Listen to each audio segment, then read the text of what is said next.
करते हैं, ठीक है। इसका कॉज समझ में आया आप लोग को? वैलेंसी जो देख रहे होगे आप लोग अभी तक कि सोडियम अगर किसी के पास 2,8,1 आ रहा है, किसी में हम लोग देख रहे हैं कि 2,8,2 आ रहा है, किसी में देख रहे हैं हम लोग 2,8,7, किसी में देख रहे हैं हम लोग 2,6 ऐसे आ रहा है, ठीक है। तो इसका हम लोग लिख दे रहे हैं +1, इसका लिख दे रहे हैं +2, इसका लिख दे रहे हैं -1 और इसका लिख दे रहे हैं -2। एक्चुअल रीज़न क्या है? वैलेंसी होती क्या है? वहाँ कंबाइनिंग कैपेसिटी से रिलेट करते हैं। ये सबसे पहले एक लॉस के रूल्स के हिसाब से आया है, जिसने बोला है कि किसी भी तरीके से तुमको कहाँ पहुँचना है, 8 के पास। तुम्हारे लास्ट सेल में कितना हो जाए? 8, तो 2 हो जाए स्टेबल। तो देखो ये 1 दे के स्टेबल हो सकता है ना, ये 1 अगर दे दे तो लास्ट सेल में 8 हो गया, तो और दे रहा है इसलिए पॉजिटिव चार्ज। कितना दिया? 1 दिया। ये कितना देगा? 2 देगा और देगा तो पॉजिटिव चार्ज।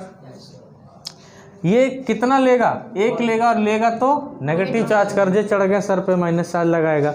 इसको चाहिए कितना? 2 चाहिए, तो 2 ले करके वो क्या कर लेगा अपने ऊपर? नेगेटिव चार्ज लगाएगा, स्टेबल हो जाएगा। आए समझ में? तो वैलेंसी हम क्यों फाइंड आउट करते हैं? तो वैलेंसी फाइंड आउट करते हैं ताकि हमें पता चले कि उसको कितना लेन देन से और कितना क्या करना है कि उससे स्टेबल हो जाए।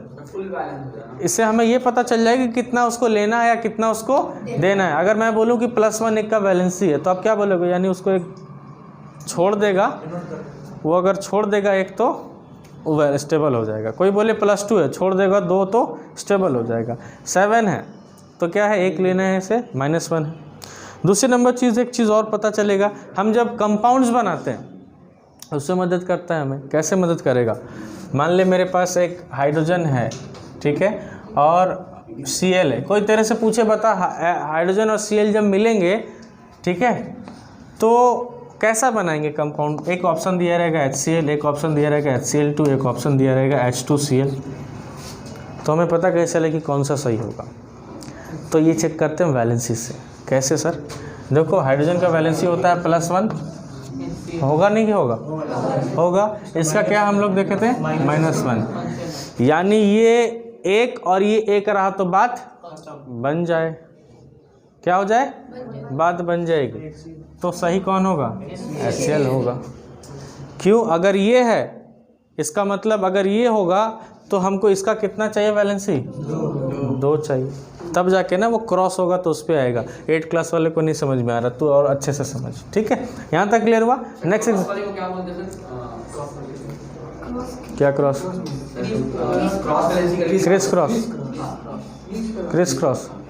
अब नेक्स्ट चीज़ समझ, अच्छे से समझ और अच्छे से, ठीक है। जिसको ऐसा क्रिस क्रॉस नहीं समझ में आ रहा, सर वहाँ पे +2 वहाँ पे क्यों नहीं रख दिए, अब समझ। अब मान ले तेरे पास एक Mg है और Cl है, तुमसे पूछे बता कि ये कौन सा ऑप्शन सही होगा, कैसे रिएक्ट करेंगे? MgCl2 होगा, MgCl होगा कि Mg2Cl होगा? अब समझ बात को। या MgCl होगा, चाहे करेगा तो उठा के फेंक देंगे। अब देखो कैसे होगा। हाँ, देखो Mg का वैलेंसी क्या निकाले थे हम लोग? +2 निकाले, और इसका -1। इसका मतलब क्या है? इसका मतलब ये है कि ये 2 इलेक्ट्रॉन को डोनेट कर सकता है, और इसको नीड कितनी है? 1 की नीड है ना, राइट। यानी हम ये बोल रहे हैं कि ये बोल रहा है ना कि मुझे 2 दान करने वाले लोग चाहिए। मेरे पास 2 रुपये है, हम 2 लोग को दान कर सकते हैं, तो हम 1 के साथ क्यों बनाएं? हम क्या करेंगे? 2 लोग को लेके आओ तो बनाएंगे। तो ये बोला मैं तो एक भिखमंगा हूँ, अपने भाई को लेके आता हूँ। तो ये क्या करेगा? Mg अकेले है और ये 1 Cl को देगा और 1 रुपया दूसरे Cl को दे देगा, होगा ना। तो मेरे पास पैसा है, हम अपने भाई को लेके आ जाते हैं ना, उसी को लगा देते हैं। तो यानी Mg 1 और Cl 2। तो पता चला ना कि ये लोग कैसे रिएक्ट करेंगे। तो पता चला कि हाँ MgCl2 होगा, राइट। अब देखो दूसरी कंडीशन एक और, ये सारा रूल जो आप पढ़े थे पिछली क्लास में, वो सारा यहाँ पे वैलेंसी ही क्लियर करेगा। एक छोटा सा टर्म है जो कि सब आपको क्लियर कर देगा कि आखिर ये MgCl2 ही क्यों होता है। वैलेंसी याद करने का। अभी देखो दूसरी चीज़ है, मान लो Na है और इधर ले, मान लो चलो मेरे पास एल्युमिनियम है और यहाँ पे क्लोरीन है। मैं पूछूं कि ये कैसा बनेगा, तो Al2Cl, AlCl, Al3Cl, AlCl3 option है, ठीक है। अब देखो क्या होता है, एल्यूमिनियम का वैलेंसी पहले निकालते हैं अपन लोग। तो 13 है, यानी 2, 8, 3 वैलेंसी क्या हो जाएगी, प्लस होगी। हाँ, 8 क्लास वालों एटॉमिक नंबर याद करके आओ तो समझ में आएगा। 13 क्यों लिख दिए और 2, 8, 3 क्यों लिख दिए, ठीक है। इलेक्ट्रॉनिक कन्फिग्रेशन और क्या याद करना है, एटॉमिक नंबर। इलेक्ट्रॉनिक कन्फिग्रेशन मैं सिखाऊंगा क्लास में जब भी होगा। अभी ये समझ लिया इसका वैलेंसी कितना है, +3 है, और इसका कितना होता है, -1। अब ये देना कितने को चाहता है, 3 लोग को, तो ये क्या बोलेगा, दूसरे को भेज दे, नहीं मेरे ही भाई को भेज। तो ये Al जो है वो 3Cl, एक भाई और दूसरा भाई और तीसरा भाई को दे दिया। तो कौन सा सब ऑप्शन सही होगा, आया समझ, इजी है। हमें पता चला ना कि कंबाइनिंग का इसका वैलेंसी का यूज़ क्या है, पता चला। कोई प्रॉब्लम है, नहीं।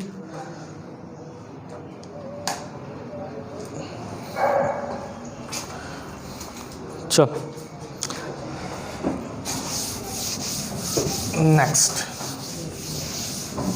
नेक्स्ट टॉपिक क्या है, देख बुक में।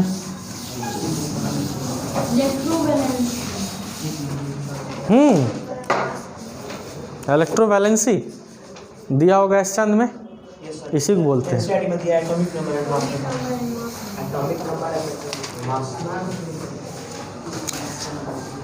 ठीक है, एक चीज़ और फॉर्मूला, एक थोड़ा सा चीज़ पढ़ना है।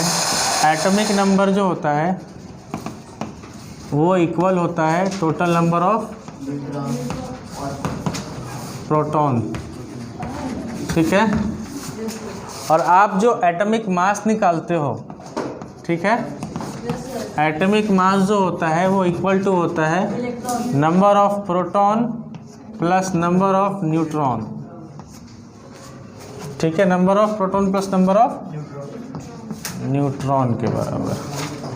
इसको हम लोग फॉर्मूला से कैसे लिखते हैं, A = P + N, ठीक है। कभी भी आपको एटॉमिक मास निकालना है, आपको क्वेश्चन ऐसा दिया रहेगा कि एक बॉडी का एटॉमिक मास है इतना, ठीक है, ऐसा दे दिया। मान लो क्लोरीन है 17, 35.5, बताओ इसमें न्यूट्रॉन कितने हैं।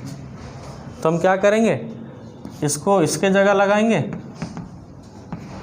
= प्रोटॉन कितना होगा, मेरा एटॉमिक नंबर जितना होगा, क्योंकि मुझे पता है कि एटॉमिक नंबर जो होता है वो इक्वल टू होता है नंबर ऑफ प्रोटॉन, और जितना प्रोटॉन उतना ही इलेक्ट्रॉन। ये पढ़े थे ना हम लोग।